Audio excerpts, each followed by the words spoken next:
Yo, what is happening, guys, and welcome back to the Let's Talk Finance Challenge. You can tell by title on the thumbnail. Today, we will be talking about the new Misfits event that literally just got announced, and I'm excited for it. There's some good fights on this card. This is going to be a good card. I'm telling you fucking now. This is the card just before KSI makes his boxing return against Slim and Anthony Taylor, which will take place, I believe it was on the 30th of August in Dublin, Ireland. I cannot wait. I'm going to try and go to that one live if I can get fucking tickets. I can't wait. This is on August 10th. This is literally the build up to it. This is kind of like the warm up for KSI's return. And it's looking like a good goddamn card. This ain't no card to sleep on. This ain't no card that looks like it's just a couple average fights or below average.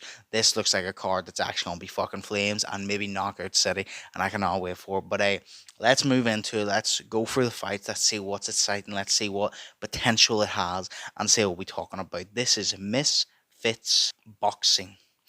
First up, we got Amir Cashman Anderson debut. Now, I don't know who Amir Cashman Anderson is.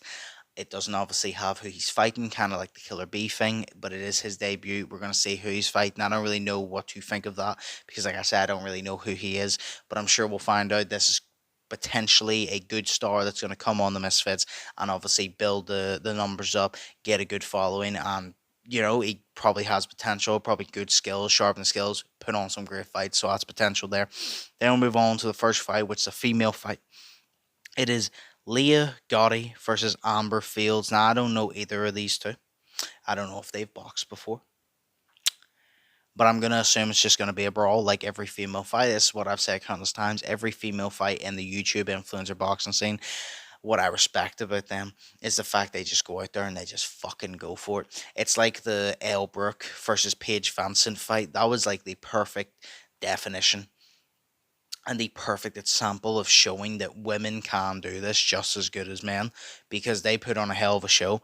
A lot of people said they shouldn't be a main event. I was one of those people. I didn't feel like they didn't earn it, but I did say on that card, Lil Cray Cray versus Yachty Gang should have been main event in my opinion because I thought that it was going to be great. And although it was great, I feel like Elbrook and Paige Vincent proved why they were main event and the fact that they earned it. And I think this is another fight that's just going to be an all-out war. It's going to show that women can do this too. Whether it's sloppy, whether it's technical, it don't matter. It's probably going to be a fucking brawl. It's probably going to be a fight. They're probably going to come on smoke, and it's going to be entertaining nonetheless. And that's the most important thing. So one of the lightweight tournament fights, and I'm excited for this one. We got Ace Musa versus a returning Walid Sharks. Now, Walid Sharks last fought on Misfits on the Prime card when he lost to Dean the Great. I believe he fought this year in like January, I believe. I'm not too sure, but he's making his return. I cannot wait for this. Y'all know I like Walid Sharks. I'm a fan of him. I think he's very fucking talented. Even though Dean beat him in that second fight convincingly, I don't think that means Walid Sharks is any less of a fighter. I think it just proved that Dean the Great was such a high level than everyone else on Misfits. But Walid Sharks has returned. He has his opportunity to go into this tournament, to win this tournament, to move on. At the very beginning, I picked Walid Sharks to be in the finals of this. And, then I picked Lil Cray Cray to possibly be, picked Joey Knight to possibly be. There was a good couple people I see as genuine threats. Yachty Gang completely proved me wrong, the Lil Cray Cray one. And he beat Lil Cray Cray. In my opinion, like it was definitely him that won. Yachty Gang is going to be definitely a threat. There's Joey Knight and there's Walid Sharks. I believe those three are the three people that are really, really going to step up the plate here. Those are the three people that I want to see all of them fight each other at least once. And that is it. Fuck a triple threat match is what I want to see. But he's definitely coming back. He's definitely going to have probably a really good fight.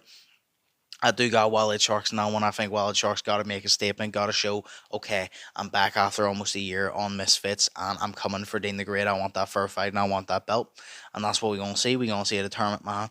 Then we move on to Samuel Erickson versus OJ Rose. Now, I don't really know who Samuel Erickson is. I don't know if that's the guy that like squared up with like Anthony Taylor on one of the things that they were supposed to make that fight. I'm not too sure, but he's fighting OJ Rose. OJ Rose last time out his thing against Brendan Kelly got cancelled for whatever reason. I think Brendan Kelly got injured or something like that, like a day before the fight, couple of hours before the fight. So that fight was obviously cancelled, unfortunately. But OJ Rose is now returning. I can't wait for that. I don't know who the Samuel guy is, but I'm sure he's potential. I don't know if he's trained in boxing or martial arts or anything like that, but I'm sure it'll be a good fight. OJ Rose getting another opportunity if he wins to make a statement. And I can't wait. Anytime OJ Rose fights, I get excited. Then we move on to what I assume would be the co-main event is Yuri Gang versus Argentinian King, which is another lightweight tournament match.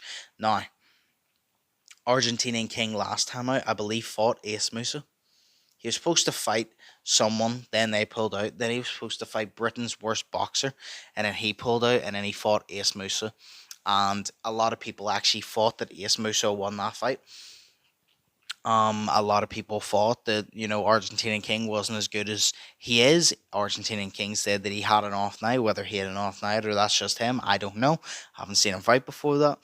The one thing I'm confused about though, Argentinian King is fighting Yuri Gang.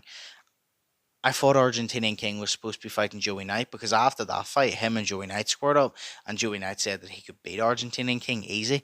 And Argentinian King was obviously like, "No, I had an off night. When we stepped in the ring, I'm gonna beat the fuck out of you." Basically, why are they not fighting? They were clearly supposed to fight. Yuri Gang literally just fought on the last card against Lil Cray. So why is Joey Knight not fighting? Why is Yuri Gang fighting so soon again? That's like my only question. I'm not complaining. I'm sure it'll be a good fight, but I'm just confused whenever you built up Knight versus King.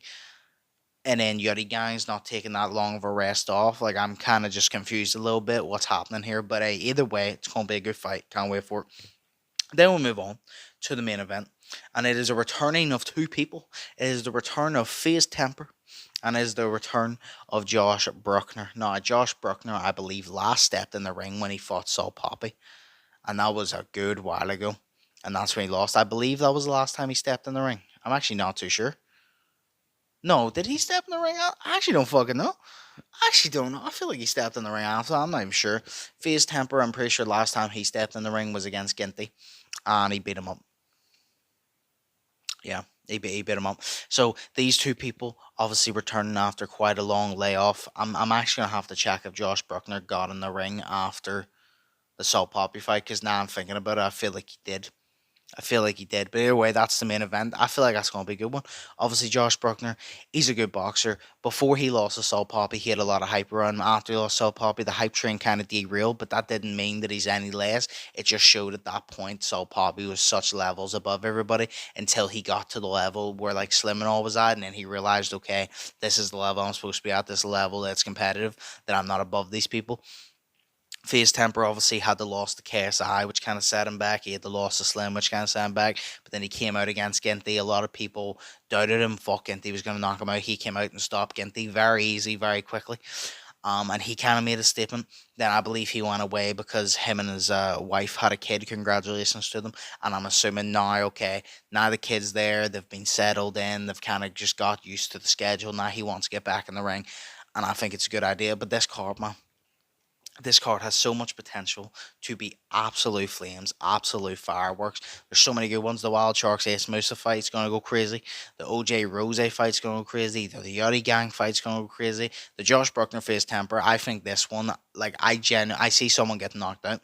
I think FaZe Temper has the technical skill and the head movement to outbox Josh Bruckner, and I believe Josh Bruckner has the power and the footwork to knock out possibly FaZe Temper to get in a good position where he can catch FaZe Temper off guard.